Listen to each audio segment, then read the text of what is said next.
आज हम लोग एक आइसेट फंक्शन के बारे में पढ़ने वाले हैं। ये आइसेट फंक्शन क्या होता है और इसका क्या यूज है, हम लोग आज ये समझने वाले हैं। ठीक है, तो देखो आइसेट फंक्शन हमारे लिए बहुत ही एक इम्पॉर्टेंट फंक्शन होता है। तो इसको हम लोग करते हैं कुछ प्रैक्टिस के लिए। तो हम कुछ स्टॉक वाला अपना प्रोजेक्ट ओपन करते हैं और उसमें एक टेस्ट फाइल बना लेते हैं हम। तो मैंने इसको सेव किया, मैंने बनाया test.php। और थोड़ा सा आप लोगों के लिए मैं इसे जूम कर देता हूँ। तो मैंने यहाँ पे लिखा इको स्ट्रिंग ए और मैंने सेव किया इसको ऐसे।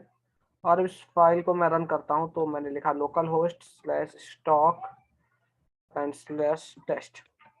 तो उसने एक मुझे क्या दे दिया, एरर दे रहा अनडिफाइंड वेरिएबल ए। ठीक है, वो बोलता है कि ए डिफाइन नहीं है। हमने कहा नहीं भाई, ऐसा एरर नहीं आना चाहिए। अगर हो तो आप ए प्रिंट कर दो, अगर नहीं हो तो मत प्रिंट करो, लेकिन एरर मत दो। मुझे कुछ इस तरह की एक्टिविटी करनी थी। तो मैंने कहा आइसेट फंक्शन इसके अंदर हमें एक्सप्रेशन देना होता है, मतलब कि वेरिएबल देना होता है कि कौन सा वेरिएबल आइसेट आप कराना चाहते हैं। तो मैंने बोला भाई ए को चेक करो, ठीक है, आइसेट है या नहीं है। मैंने कहा इसको इको करो, ठीक है। तो मैंने लिखा इको ऐसा और मैंने इसको क्लोज किया और इसको मैं क्या करता हूँ कॉलन और मैं प्रिंट करता हूँ। तो कुछ भी प्रिंट नहीं आया। इसका मतलब ये नहीं वो रिटर्न नहीं कर रहा है, वो रिटर्न कर रहा होगा। तो मैं इसे वैर डंप करता हूँ। मैंने कहा था आप लोगों को वैर डंप करके देखो, तो उस वेरिएबल के उस एक्सप्रेशन के बारे में सारी जानकारी आपको वैर डंप दे सकता है। तो मैंने इसको वैर डंप किया। तो देखिए वो एक बोल रहा है कि बूलियन रिटर्न आ रहा है, वहां से फॉल्स आ रहा है।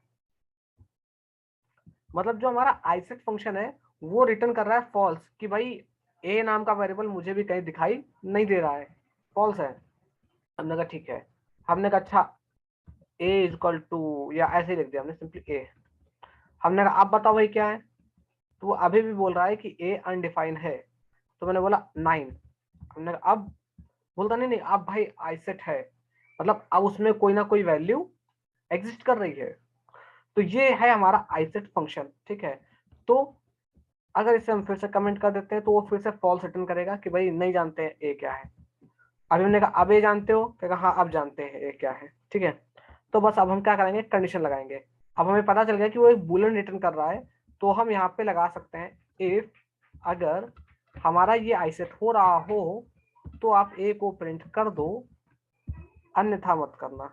ये देखो, ठीक है। अब अगर हम यहाँ से इसको हटा देते हैं और F5 करते हैं तो देखो एरर नहीं आया, लेकिन 9 प्रिंट भी नहीं हुआ क्योंकि ए की कोई वैल्यू नहीं है।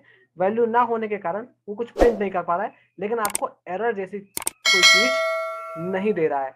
तो ये होता है हमारा आइसेट फंक्शन, जिसका हम लोग बहुत ज्यादा यूज करते हैं।